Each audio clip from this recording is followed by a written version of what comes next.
This is Get Your Entrepreneurship Together, where you'll find stories, tips, and value from successful entrepreneurs who are out there crushing it. Here's a short preview of this week's episode. You just look around, you have a lot of people living a lie. I know like a lot of entrepreneurs tend to shit on this guy, but I love him. I don't think it's shameful to want to build an incredible life. So why would you say shame? Let's dive into that. So she's like, so you're like the bad boy whisperer? Is that what? And welcome back to the show, everyone. My name is Brian Elam. I'll be your host here on this episode of Get Your Entrepreneurship Together.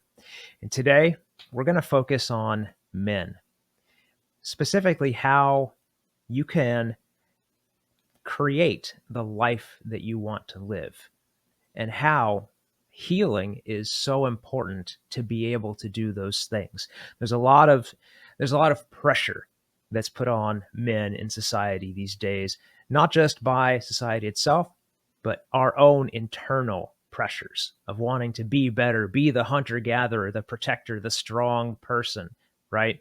But there's a lot of things that can shut that down and not allow those manifestations to happen. And today we have Richard Lonsbury here to help uncover what it takes to help you understand how to build that life that you're trying to create. So Richard, thank you so much for coming on the show, man. It is a real honor to have you here. Yeah, brother. It's an absolute pleasure. Thank you. You're very welcome. I always like to start with laying the foundation with my guests so that way the audience understands you as a person, so who you are, where you came from, and then we can build all of that good house of value from there. So if you can, tell us a little bit about, where you grew up and what was your childhood like?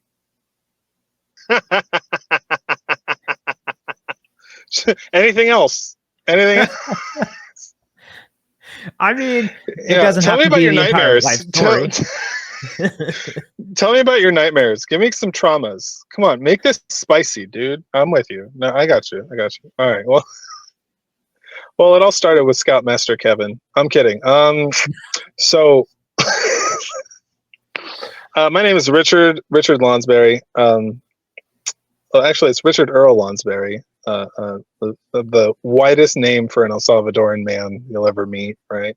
I'm a men's coach. The simplest way I can think to even break that down is like I help men become exactly who they want to be to help create the lives that they want to live, and which very often involves a process of getting real, right? Getting honest with oneself and creating an environment of safety in which men feel comfortable enough to drop the mask, to stop performing, as it were, and finally get to the truth of who they've been, who they really want to be, what they really want to create in their lives. Because if there's anything I've noticed, and if you just look around, you have a lot of people living a lie. You have a lot of people who are following a script that was given to them rather than creating their own movie, rather than writing their own, life story. They're really not the author. They feel more like a supporting cast, right, in their own biopic. And what I do essentially is I help them rip the pen away, right, from their unconscious mind, from their programming, from that invisible puppet master, and become intentional, right, by learning how to connect to themselves. And just, to me, the process that helped me go from exploding my whole life, losing custody of my kids, allowing my woman to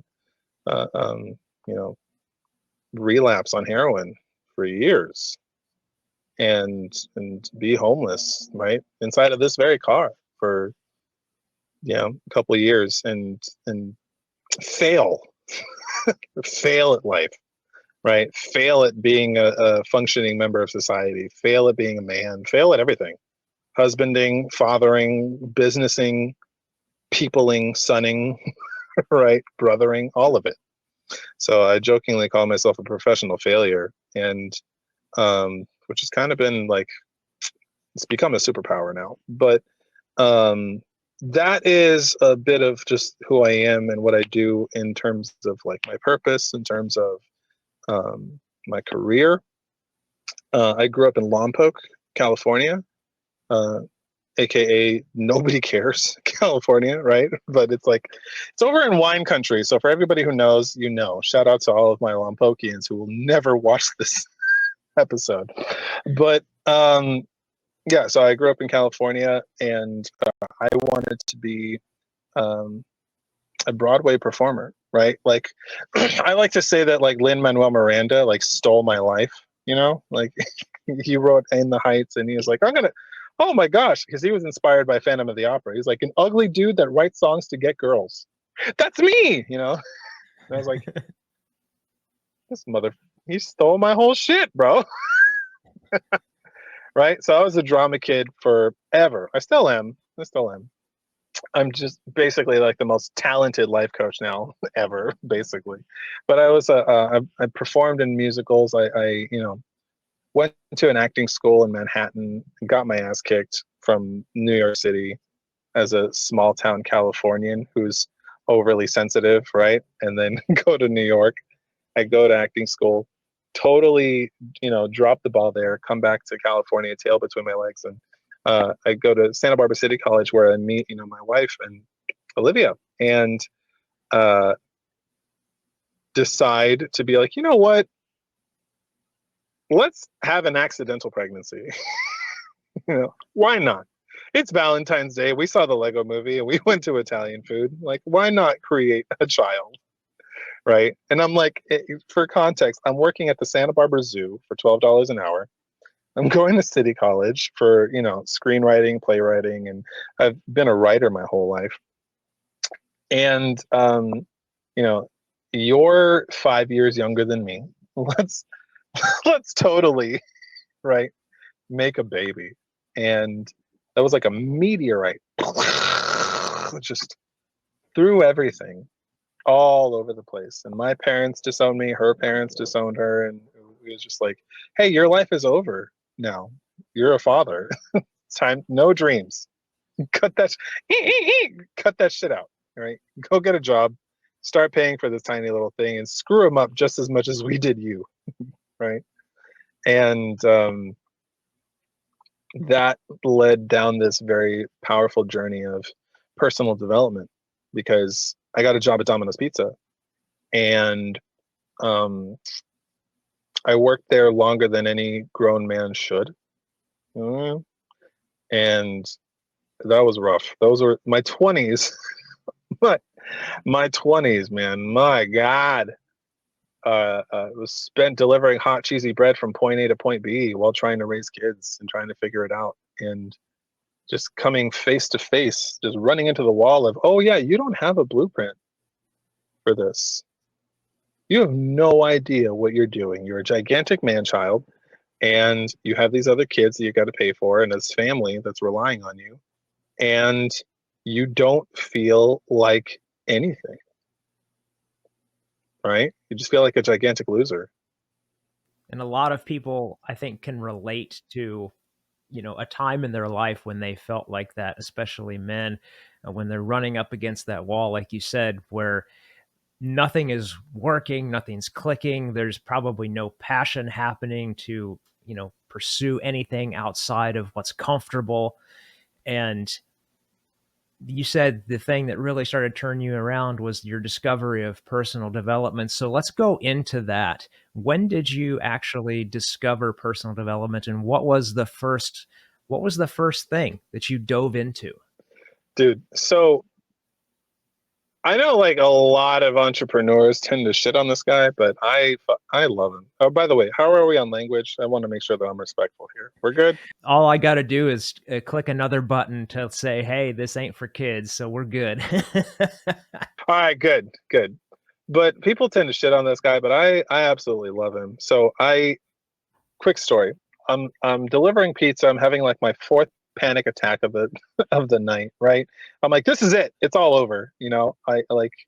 I have exploded my life at 24 years old, and I was doom scrolling on YouTube, and then I see some asshole in glasses in a Lamborghini, and he says, "Here in my garage, right? Here, you see this Lambo? You see this mansion?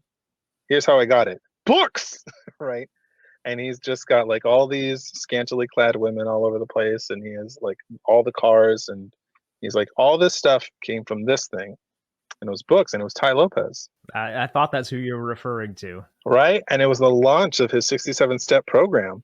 And I never heard the words mentorship or personal development or self-education. Right? And like one of the Mount Rushmore figures of personal development, Jim Rohn, like he said, right? Like it's I believe he said, public education will make you a living, and self-education will make you a fortune. And like Les Brown, right? Like he would say, like, look at rich people, or look at the people that have what you want, and then do what they do. Wow, what a concept! You can do that, right?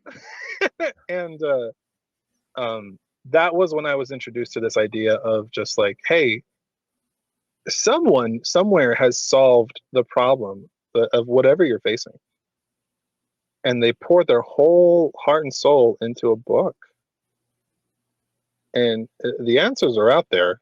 You just haven't been looking. And so this idea of personal responsibility, it's like, oh wait, are you saying it's my fault that I'm a loser at 24 years old working at Domino's Pizza because I had no, that was a rough pill to swallow. My God, that was a rough pill to swallow. And so from that, from finding out, I bought his course. I had $69 in my account, and we were, if that was like important grocery money, man, that was important, right? That was important, $69. And I remember that was the first time I'd ever bought from an ad and I risked it. I was like, this is the scariest, most expensive $67 of my life. And I spent it. And I remember just like something, what have I done? Oh yeah. And I go home, and Olivia's like, you fucking it was total survival mode, man. It was a lot. I was like, no, you don't understand. We're gonna be rich, and they're gonna have Lamborghinis and bitches, and it's all from books. And babe, you don't get it. You don't get it. Right? And she's just losing it. How could you do that? And it's like, it's an investment. And but I cracked open the course, and I was introduced to ideas, man. I was introduced to ideas that, hey, Richard, did you know that you could get paid in proportion to the value that you bring the world? I deliver hot cheesy bread from point A to point B. I don't know, this $14 an hour. That's value, right? And and it completely disrupted my paradigm, like my worldview, that you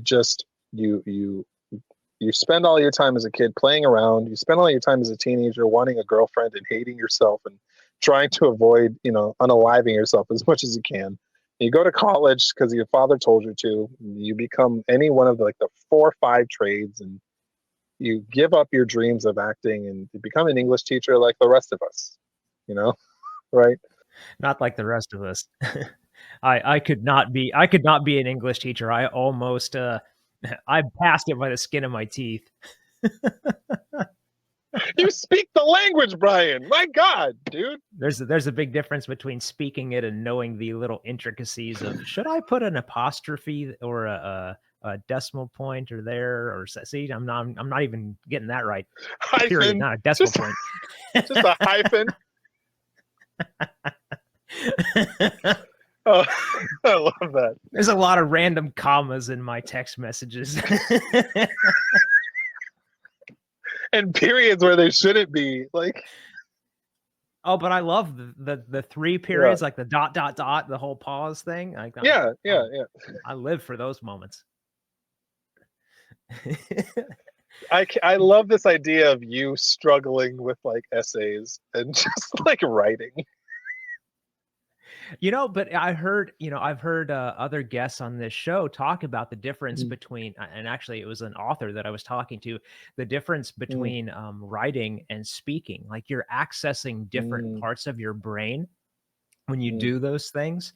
And that's another reason why journaling can be so powerful for some people, because it helps Yeah, unlock and work through certain things because you're actually writing instead of just talking or thinking. yeah. So not to try to degrade myself too much, but I actually am somewhat gifted at talking to people. So Yeah. there's that. There's that Thank anyways. God. So we have this, you have this introduction to personal development, ideas that you've never heard of. They start opening your mind, bringing value into the world and getting proportionately rewarded for it. Um, as you go down this path, you start to uncover things about yourself, your own gifts, right? And you have an innate gift, I believe, to see people and help them see themselves. When did that start to manifest for you? And do you remember maybe a specific moment in time where, like, holy crap, I just did that and it was right? Oh, I love telling this story. Thank you for the opportunity to do so. So this is a two-parter. I want to make this a little brief because I still want to get to even more juicy stuff. But when I was dating Olivia, right, we were in City College, and and uh, there's two campuses. There's the East Campus and the West Campus, right? West Side. So there's the West Campus, right? And I was walking her from the East Campus to the West Campus, and you would have thought that I was, running for mayor or I was running for president. Okay. Um, Shout out to everybody who got triggered by that. So I'm walking, right? I'm walking her, and then all these people, like all these big, burly, leather jacket wearing, tight t-shirt, muscle bound guys, right? Hey, Rich, what's good, man? Hey, what's good? Hey, Rich. Hey, Rich, right? And I was like, hey, how you doing, John? How's the leg? You're good? Okay, now we're gonna fish are friends, not food, right?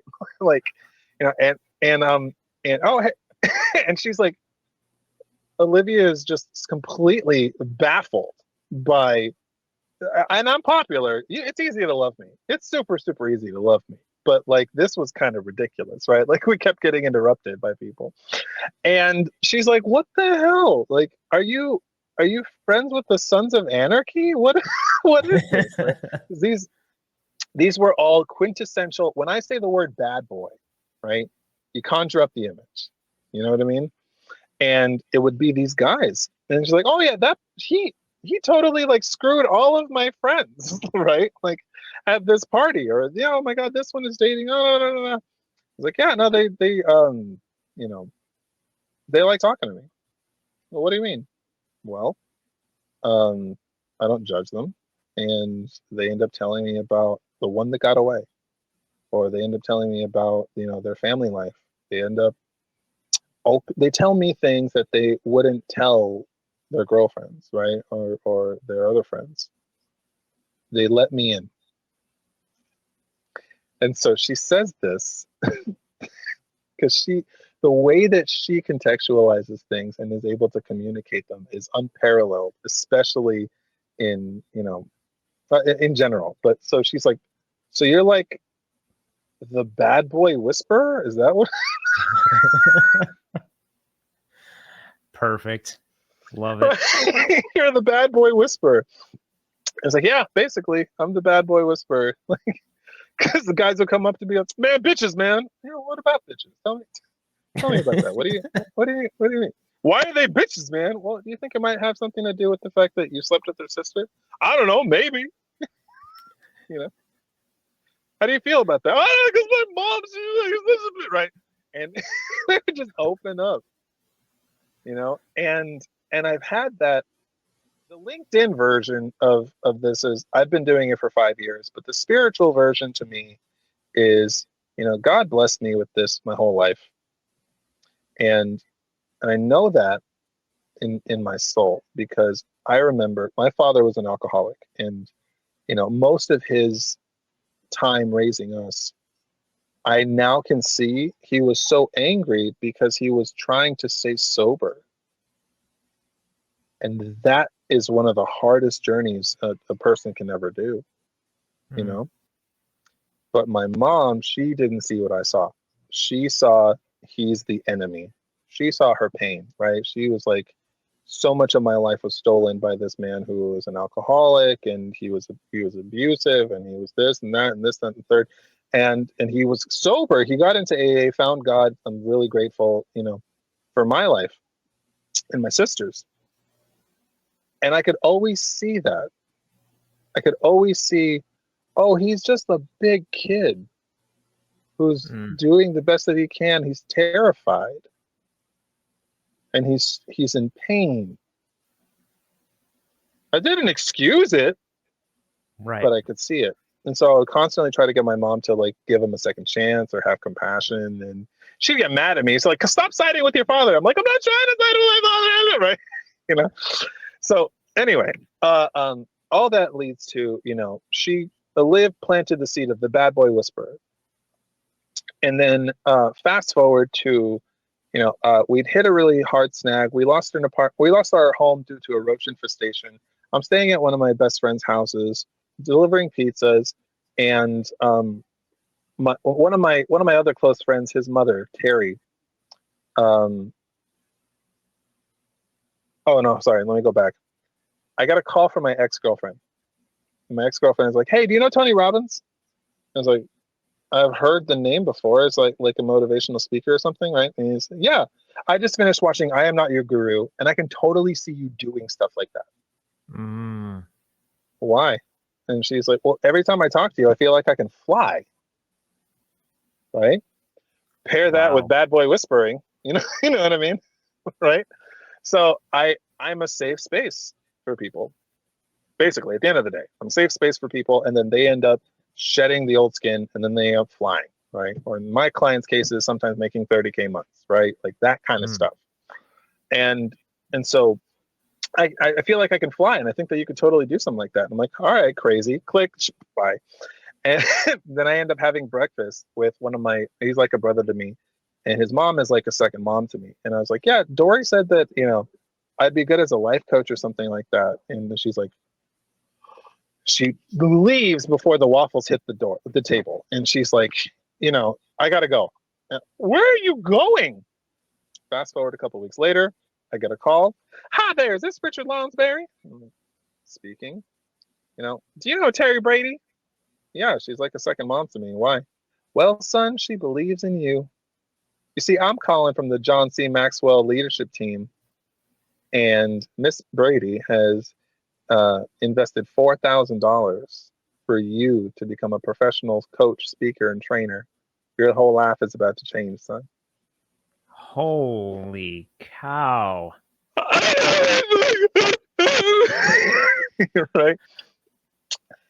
And the thing was, I had to get my ass to Florida, but I'm in Santa Barbara with my family, brand new baby girl. We're all staying in a tiny bedroom of my friend Mm. in someone else's house.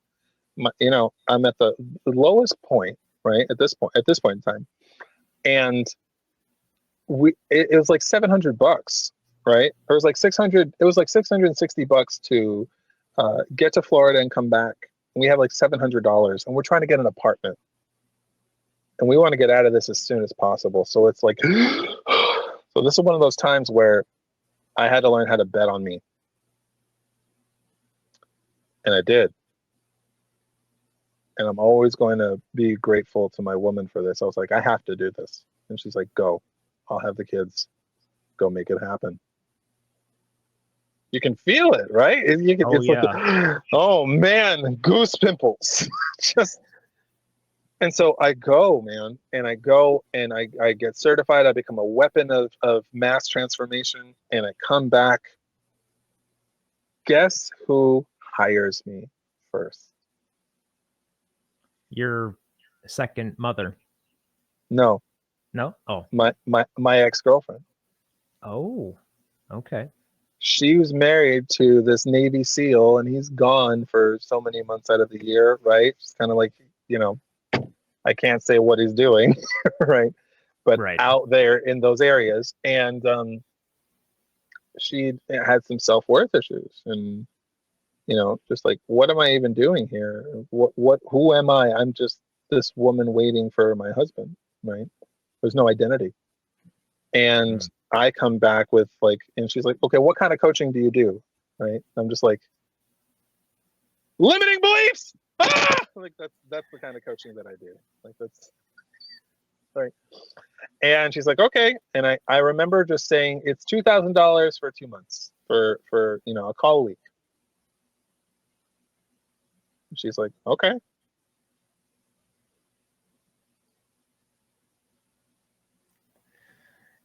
Venmo's me the money.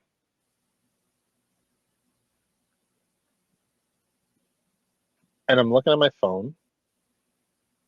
I have $2,000 in my Venmo.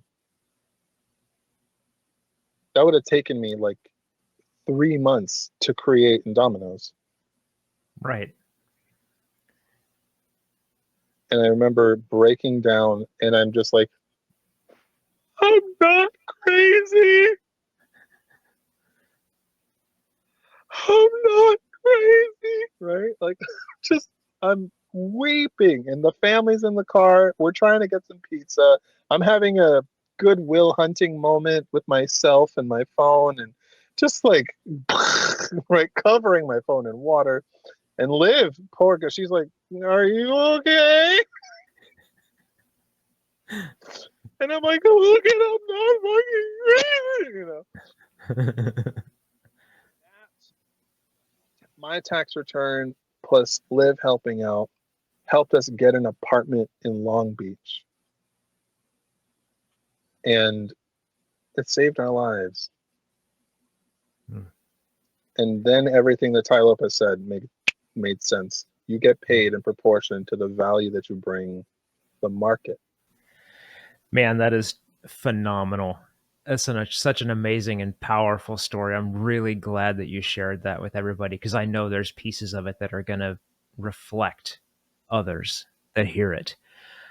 So you've got this amazing journey that you've been on and, served dozens and dozens of clients at this point. And I wanted to start going down the road about what is actually going on with men today, especially men that want to build something. This channel is about entrepreneurship, so we can kind of focus on that road. But what's going on with men today, Richard, that are stopping them from creating that life that they want? Mm, that's a really great question.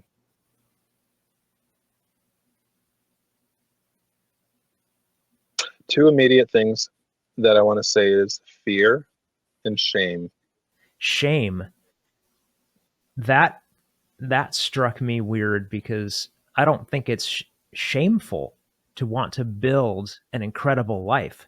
So why would you say shame? Let's dive into that. Yeah, I'm happy you said that. A lot of personal development is focused on who you are. Would you agree? Oh yeah. Right? Cultivating who you are, asking yourself, meditating on who you are. There's not so much of an emphasis on what you are. Hmm. Okay.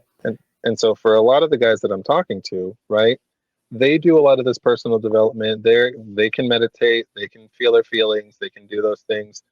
But then we completely forget to connect with what you are, with being a man, and remembering that God created you with a specific intention to build, Hmm.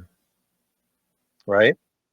That's not to say that women can't. Absolutely. I've worked with a lot of 6 and 7 figure, like total, like, badass women who, can do whatever they want, right? I even helped them connect with their femininity, and then one of them ended up getting engaged to her dream partner.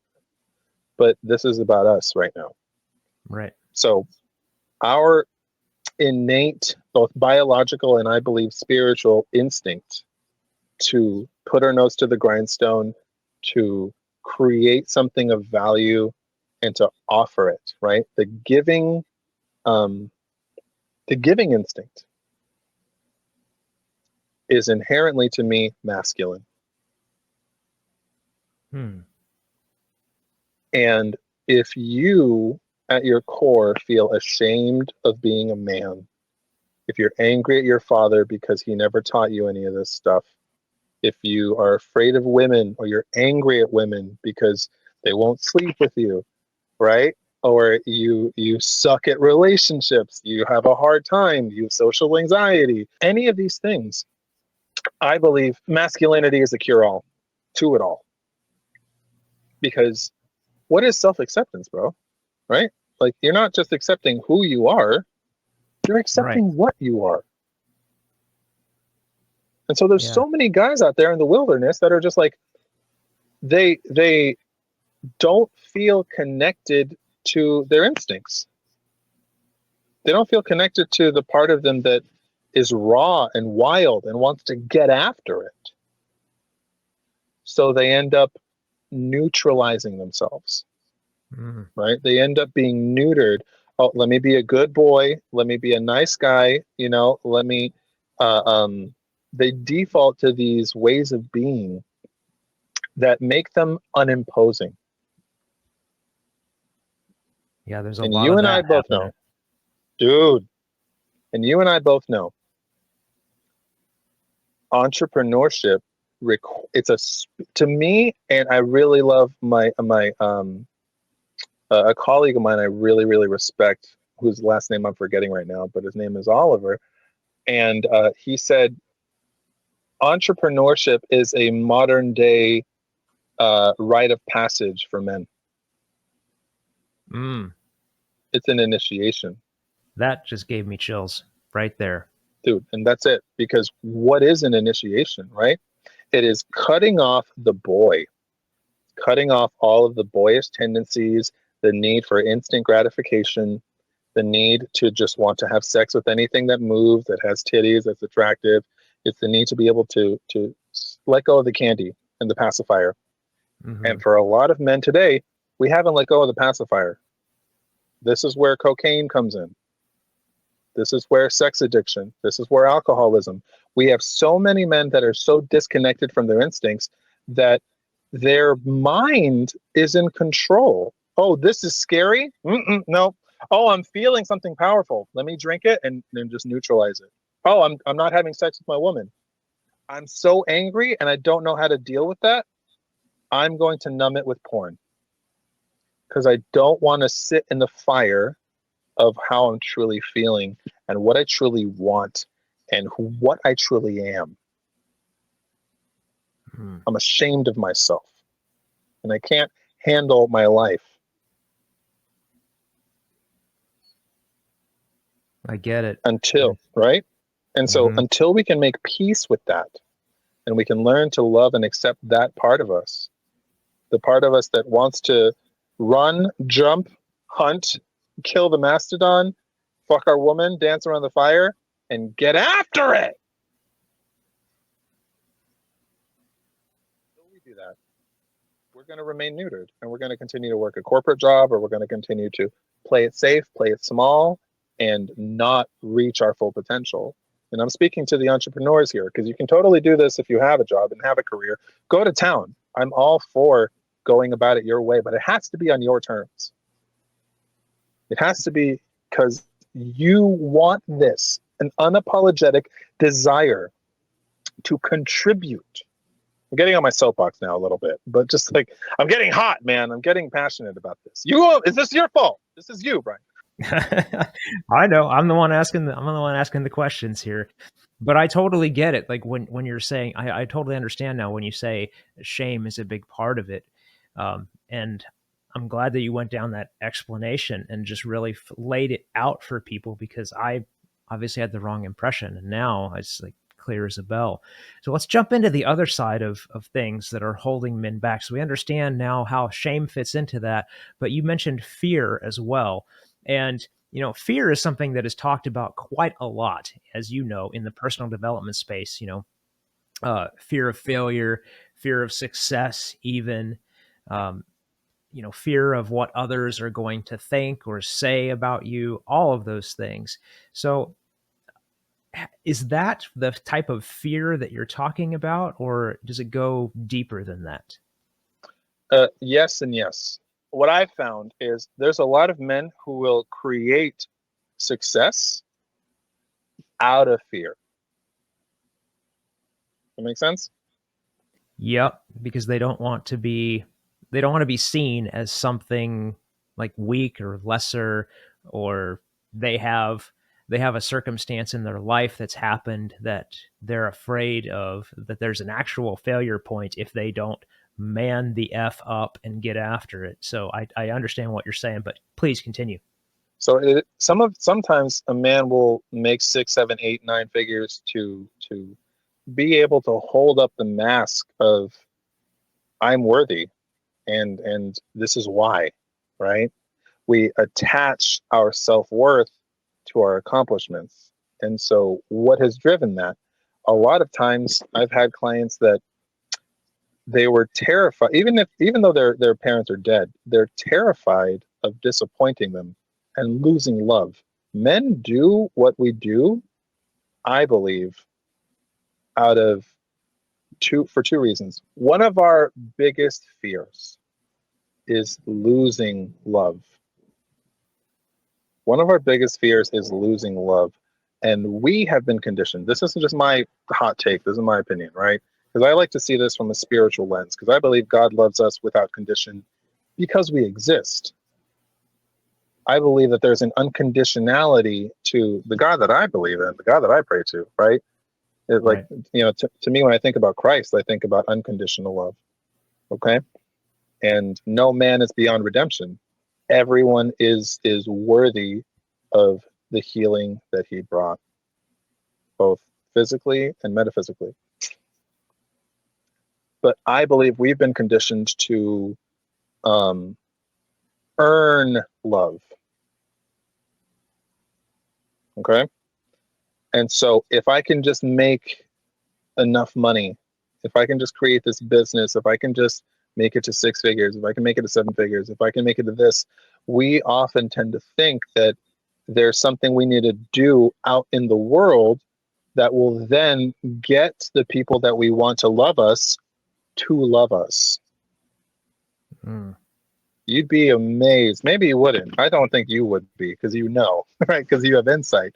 But so many men build successful empires because of a chip on their shoulder, because their Oh mom yeah. wouldn't go to their baseball game, right? To me it's a trauma response, and it's an overcompensation. And that's not even to judge, because I get it, because I've done it, right? I love what I do, and I love coaching. And there was an element of me that felt like I had to receive the gift that was given to me. I had to receive the gift of, oh, she invested in you this much money, so now you better buckle down and become the most successful coach to ever exist. And then when I let go of that, and I was like, I could have always said no to that at any point in time. So what does that allow me to do? That allows me to heal. That allows me to own my past, to take complete and personal responsibility for all of my choices, and accept where I am now. And from that place, it levels the playing field. And so I'm like, okay, can I walk away from this right now? Yes. But now I choose it, right? Mm. A lot Right. of men are unconsciously operating from their primal fears of Mm. losing love. Wow. I think that just hit home for a lot of people that are going to hear this.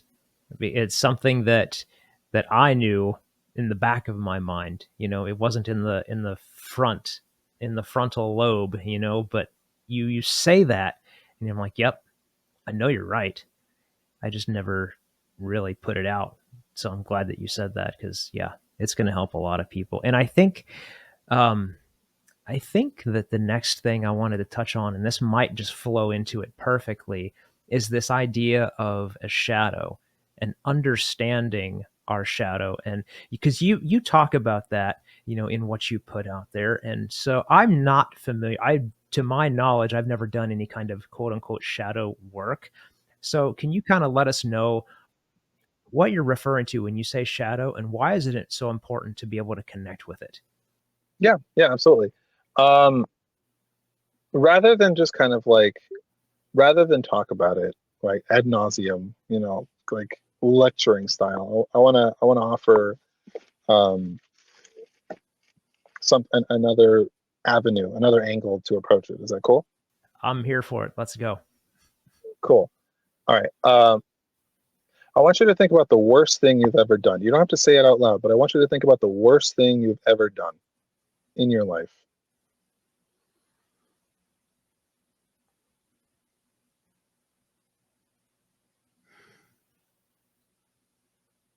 The biggest mistake you've ever made. The thing that, like, it feels like death if anyone in the audience knew.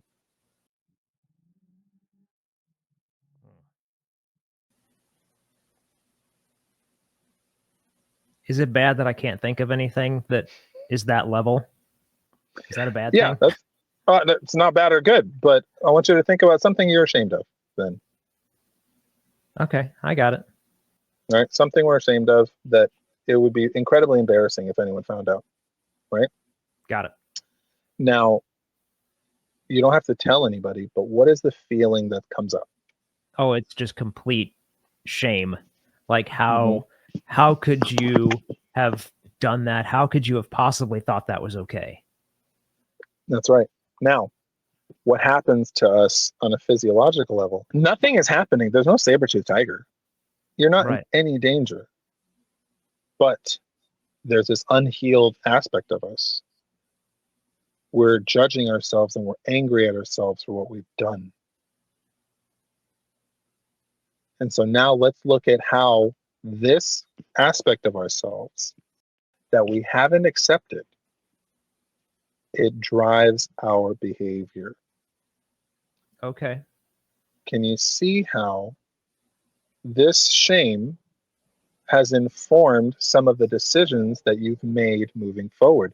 Maybe it's a good thing. Maybe it's like, I'm going to make sure I never, ever, ever do something like that again. Right. Yeah, So that's number one. that informed your decisions. But engaging it, right, it Uh-huh. allows us an opportunity to forgive ourselves and Yeah. accept the part of us that did that. Because we can never truly love ourselves if we can't love our darkness. Okay. And here's how it works. Here's what happens. So for me, okay, guilt had run my life for a very, very long time.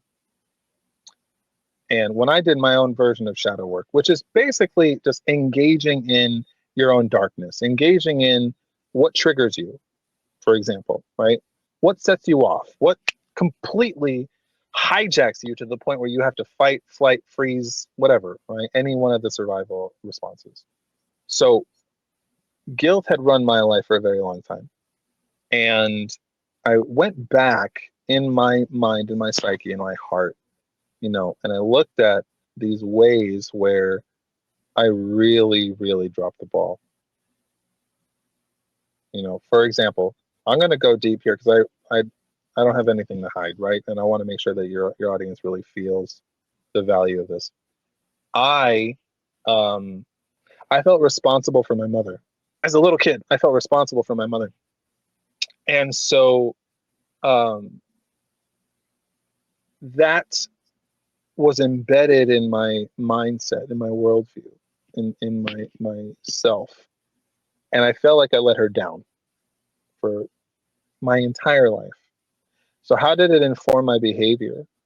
I kept getting into these relationships with women that I was trying to save, Mm. drug at drug addicts, right? or women with the severe issues, you know, like any kind of instabilities or mental instabilities.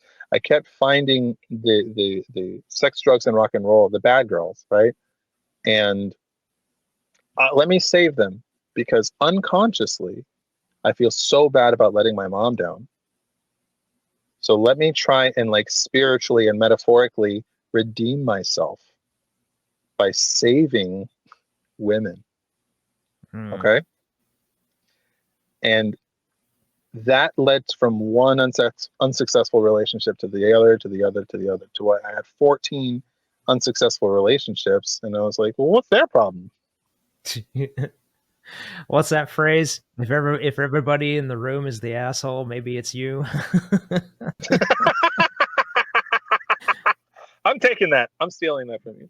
So what is shadow work? Shadow work is, okay, can you remember that time where you feel like you let your mom down? Oh yeah, yeah. It's like when you know, I yelled at my mom, or I called her a name, or I remember some pivotal memory. How do you feel about doing that? Oh, I feel completely overwhelmed by that guilt, by that feeling. Okay, then feel it fully. Right? Have a good cry. Like, let that go. It's this process of doing this. Remember Indiana Jones? I think it was the Last Crusade, right? Where It's been a while. he has to take the leap of faith. He has to walk across an invisible Oh, bridge, right, yeah. right? It, to me, what it looks like, it is feeling the full impact of your past and your mistakes, right? And the things that you hide from the world, okay, is the same as taking this leap of faith. Because a lot of men don't want to feel their pain, because it's painful and it's scary. If I truly feel like the full impact of my past and the things that I'm ashamed of, I might die. Our brain will try and convince us that we're going to die when we're not. That's when God catches you. But you have to be willing to take the leap. So in the same way Indiana Jones takes that step of faith, and he's willing to risk dying. He's willing to, as I tell my clients, to die on the hill, right? That's what it looks like to me, to really feel the sensations and the emotions of our darkness. And when we can feel it fully, and then something magical happens, we realize, I didn't die. Right. And so for me, within the context of the example I'm giving, I forgave myself for whatever, right, I did or didn't do to my mom. And I let go of that. I accepted that little boy was just a little fucking kid. And he was doing the best that he could. And he drew this conclusion that he was bad and that he had to make up for it. So what does that allow me to do? That allows me to let go of my past.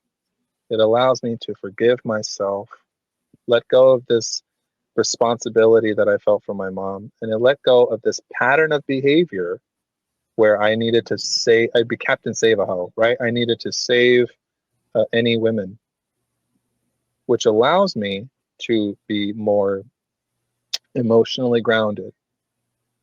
It allows me to be in a healthy relationship where I don't feel responsible for saving your soul, because I don't owe you anything. Right? Freedom. Embracing all of the things that we can't face about ourselves, that we refuse to face about ourselves. And then when we finally face them and we feel them fully, that allows for what I call the integration process. I mean, everybody calls it that in my space, but you know what I'm saying. It's this process of, I can accept the part of me that screwed up royally as a kid. I can accept the part of me that lost custody of his kids because he was so codependent and afraid. I can accept the part of me that had allowed, right? Like, you know, like my wife to get on heroin. and be so angry with her. I can look at me in any area of my life and through my past and be like, he was doing the best that he could. And I forgive him. I think that's so powerful. The ability to forgive yourself is so powerful. And I've found that effect multiple times in my life, because you're right. You have to look back and you have to sit with that pain and realize that you did the best you could. You did what you thought was right, whatever. But the moment that you just accept it, that it happened, and say, you know what? I'm going to let this go. I'm going to forgive myself because it's in the past and I won't repeat that mistake again. It's so powerful. So powerful. Man, tell people, we're getting towards the end here, and I'm kind of sad about it because this has been an amazing conversation packed with so much value. But tell people where they can find you, connect with you, get into your world, and potentially hire you, dude, because you're a rock star. I appreciate that. Thank you. Well, we need a part 2, because now we need to talk about like how this stuff integrates into building a business, man. Now I'm excited about talking about that. Yep. 100%. So the best ways to find me as I continue to actually rebuild my website and my email list is Facebook, Richard Earl Lonsbury, right, and TikTok as well, right? It's Richard. Yeah, it's my username. It's my full name, Richard Lonsbury, on TikTok as well. That's where I like to treat TikTok like it's just like a free online course, because I want everyone in my audience to win and get results, whether they work with me or not, right? Like, that phrase, give your best stuff away. Well, right. I literally give my best stuff away. It's like I give you the whole keys to the kingdom, because you can have the recipe, but it's nothing like cooking with the chef. Amen to that. Hashtag service providers, shout out to us. Shout out to consultants and coaches. And but that's it. That's Facebook and TikTok, Richard Lonsbury. That's where you can find me. That's where I like to drop all of the best, stories, advice, and tips and tricks to be the man that you really want to be, to create the life you really want to live. Perfect. Well, those links, of course, guys, are going to be below. So go check it out, give him a follow, because as you can see, he's not only a very wise man, an experienced coach and manifester, but he's also pretty damn funny. So he's going to be a good follow no matter what. You just know it. So before we jump off of the serious stuff and have some fun, like we haven't been having fun already, but before we jump off of that, I want to understand a little bit about why you're doing this. Like, if you connect with the amount of men that you want to connect with and help them heal and build an amazing life, what happens for the world, your community? Like, what's the vision behind this? Tell you a quick story, because that's the best way I can think to do so. I had a client, multimillionaire in the real estate business. His wife hit him. His wife would kind of beat him, and he's a grown man, right? But because in conflict, he resorted to being that little boy, he had those unintegrated parts of him. He was ashamed of himself. So there's a part of him that believed that he deserved it. Okay? He deserved to be abused. We work together. I help him connect to that part of himself. And he realizes how he's been abandoning himself. And in this book that changed my life, Conversations with God by Neil Donald Walsh, there's this phrase: even an abuser is abused when allowed to continue their abuse. So hurt people, right? And what he didn't realize was that he was allowing, the love of his life to be the worst version of herself. And he was training her to believe that that was okay. So she was really hurting herself as well. So when the lights came on and when he clicked and connected to, what we're talking about here, his masculine instincts, his God-given divine responsibility to protect and to provide and to lead, he was like, that's it. Enough is enough. And he takes a stand and he sets a boundary with her, and he's willing to risk losing her because he found himself. Here's what happens. He helped heal her broken heart by healing his. He took a stand for women. He took a stand for men. He was strong enough to present an alternative way of being. Mm.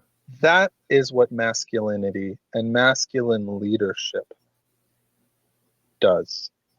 A man who is connected to his heart, to his balls, to his spine, can create the safety for love to bloom. That's why I'm doing this. That's perfect, man. So perfect. And powerful. Again, another powerful story, another powerful example. So yeah, guys, if you had any doubts that Richard knows what he's doing, I think we just washed those all away during this episode. There's plenty of stuff in here. I don't care whether you're an entrepreneur or not. There's things in here that men need to hear. There's things in here that women need to hear and understand about men and how we think, because that's, that was the whole impetus behind Men Are From Mars, Women Are From Venus, just trying to figure out like what makes you you, and why do I just want to like smack you across the room sometimes? You annoy me so much, talking about hitting people. Don't do that, by the way. Hitting, we don't condone just random smacking of people, no matter how much you might want to do it. No matter how much you want to do it. That's right. Oh man. So we started out this whole process learning about you, where you came from, why you do what you do. And now we're going to learn a little bit more about you, but not with the entrepreneurship, not with the coaching. We're just going to have some fun. So Richard, what is your guilty pleasure? Celebrity gossip, but namely around my favorite hip hop artists. Like when Kendrick and Drake were beefing, I ate that up with a fork and spoon. I spent entirely too long. I could have saved the world in the amount of time that I spent watching countless YouTube reactors just reacting to diss tracks from Kendrick Lamar and from Drake. It was insanity. Okay. That's probably one of my biggest things, is like whenever there's online drama, I'm just like, oh my God, babe! Awesome. I think a lot of people can agree with that. So, all right. So we know that. We know the guilty pleasure. So now let's dive into, what is a movie that you never get tired of? Like whenever it comes on, you're like, I will watch. Tropic Thunder. Tropic fucking Thunder. Tropic Thunder and Tropic Thunder. That's it. It would be canceled today. Maybe not. Maybe not. Trump is president now, so like I don't know. Maybe it might be. Might we'll be see. Safe. Blackface is now probably going to be more acceptable in some areas. But dude, Tropic Thunder, man, that was like just the context of where my favorite actors were at the time. Pair that with where I was when I saw it. I was in Manhattan. I was doing acting school, and most of my friends were these big buff black guys from Harlem. So we all saw the movie together, and oh my God, we were obnoxious. We were obnoxious. That was a night I'll never forget, man. We watched the movie. What do you mean, you people? What do you mean, you people? Right? Jack Black is a cocaine addict, addict, and that's Ben not too Stiller much of a stretch. Like, The Kung Fu Panda just completely snorting lines, man, going nuts. Ben Stiller is the Schwarzenegger knockoff, dude. That and as an actor, as an artist, I was like, he lost himself in the role. I understand him. Amazing. Amazing. And now, last but not least, where is a bucket list travel destination that you have not yet been to? I was gonna joke and say the moon, but now that Elon is like Secretary of State or something, I think that that's probably gonna be not as foreign as you think. You know, that's a really great question. Okay. I actually want to put some intention behind this. There's this the world's biggest telescope. I believe that it's in Chile, Mm. and my family are absolutely nuts about the stars. They're I married Carl Sagan, like I in female form with pink hair, you know. Um, and my son, my son Harrison, he he built like 4,000 piece Lego rockets right when he was 8 years old. You know what I mean? Like he It's wants in to the be a pilot. genes. It's in the genes, man. And they're like explaining to me what a black hole is, and like they're explaining the physics behind Interstellar. I'm like, oh, she's sad because her father left. You guys get the emotional undertones of the fucking right. Yeah, no, we don't care. We were let's tell you about the physics of this thing. There's a wormhole, Dad. Wormholes are created, right? But I want to take the family to uh, look through the world's biggest telescope and be able to look out there. It's hard to not believe in God when you truly see space. Oh, it's incredible. The I recently became aware of this window that we have through our atmosphere. I don't know if you maybe know the name of it. I'm forgetting it right now, but again, this it was on a YouTube video I was watching. Yes Theory. Shout out to Yes Theory channel. They went to this location where this huge telescope was. It's a dead zone here in the United States where there's no internet, there's no cell phone signal, no Wi-Fi, and the reason they did that is because that equipment is so sensitive that it would disturb it and distort the images. And you look out of that window and it is incredible. Every little dot that you see, and there are hundreds of thousands of them, those are galaxies, not stars, galaxies. So yeah, I 100% agree. God is real, and what he is ruling over is incomprehensible. Yeah, amen. Yeah. This was a blast, man. Thank you so much for having me, dude. If you have Yeah. other silly questions, I'm going to answer them in the comments below. I'm treating this like a YouTube live. Hey, W chat, W chat. That's what my kids say. I still don't know what it means, but I know that W stands for win, I think. Right? I couldn't tell you, man. All I say is just post your questions, post your comments in the comment section below. Um, Obviously, Richard and I will be watching that space, and we can answer your questions from there. We can have a little back and forth, have some fun. But yes, round two will definitely be coming because we need to go into more detail about how all of this healing can help drive a business forward and what that looks like. So, with that being said, Richard, again, thank you so much, man, for coming on. This has been an absolute pleasure. Thank you, brother. Bye, everyone. Absolutely. All right, guys. Well, you know what to do. Like this show, seriously, share it out with your network. There are so many people that need to hear these concepts and this amazing value that Richard shared with us here today. So share it with everyone you know. Subscribe if you're not already. And peace. We'll see you in the next one.